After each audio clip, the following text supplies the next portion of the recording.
Crack climbing can be made a lot more pleasant if you tape up your hands. There's lots of ways of doing this, but I'm going to show you one method, which is the tape glove. The advantage of this method is that the tape glove can easily be reused once made.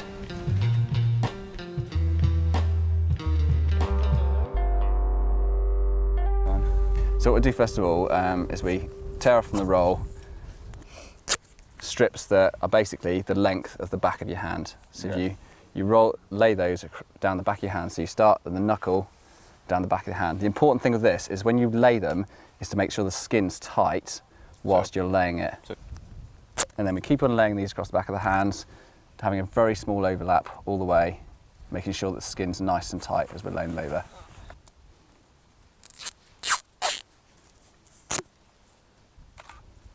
And then what I tend to do is I tend to do a double layer of this area here, because that's often where we're using thin hand technique.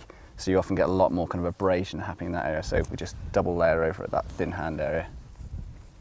Back. So now we're going to do a thumb loop, just to kind of illustrate how we do that.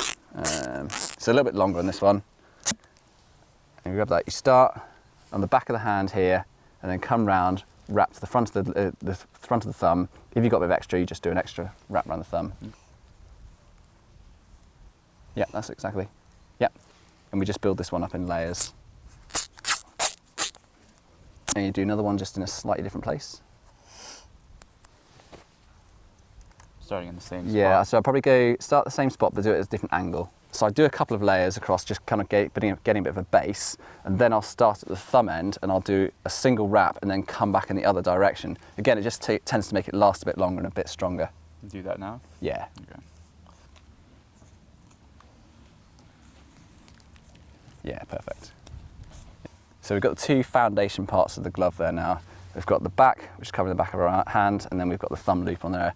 What we do now is we start to layer up on top of that, which actually then holds the tape glove together, and we don't have it sort of slipping off whilst we're climbing.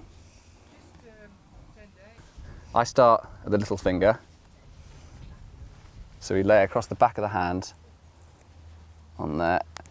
And when you're laying the tape on, just make sure you press it really, really hard into the skin so it doesn't have any slippage once you start climbing. And then if you grab that there and you wrap it probably 2 to 3 times around your hand.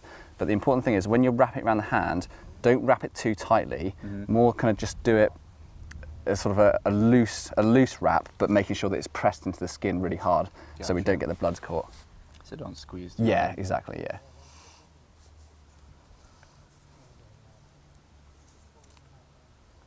Yeah. Okay. And then we come back round to the little finger again.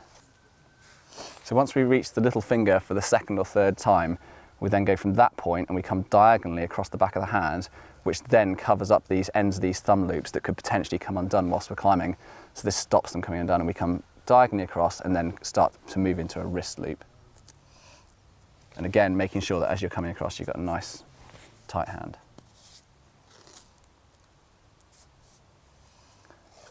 Okay. And then you just open up a whole load of tape, and then you wrap around the wrist probably 2 times. On the wrist, again, you want to try and go really loose, because you can see with me, this is actually quite loose here. If it's tight, it will always split when you get into hard jamming. So nice, loose, but pressed into the skin. Yeah, so you're going around a couple of times on the back of the wrist. You then come around to the back again, to the bony protrusion there. And then from there, you then head back diagonally across the back of your hand, covering up any small gaps you've got or any sort of thinness within the tape. So, yeah. Yeah, and again, making sure that that skin's really tight as we're going across, so we're not getting any extra. And then the little trick is to fold that last corner of tape onto the underside of this front loop, so you've got the 2 sticky sides sticking together. Oh, right. So you just leave one little kind of diagonal corner, and so then that'll never come undone because you've got 2 sticky sides to each other. Yeah, exactly. Just like that. 2 sticky sides into each other. Yeah. Okay, so what we have there now is pretty much a finished tape glove. Obviously, this is a sort of a basic tape glove. Some of us like to tape a little bit harder, depending on the type of crack we're doing. If you're going to do something really sharp, really gnarly inside, then we tend to kind of really plaster our hands and get loads and loads of tape on there. There is one final secret weapon that I'm going to show you, and that's the Bakewell tape glove. Okay, so this is the Bakewell tape glove. Mrs. Jill Whittaker purchased this in Bakewell Market for £1, I think, in 2007 when Pete and I first came out to raise roof.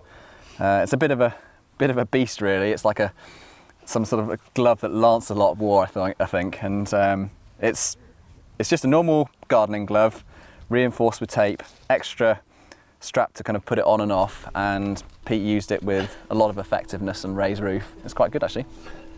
We hope this series of videos has encouraged you to get out there and enjoy some crack climbing. You really can't beat the feeling of trying hard and succeeding on a route that's your utter limit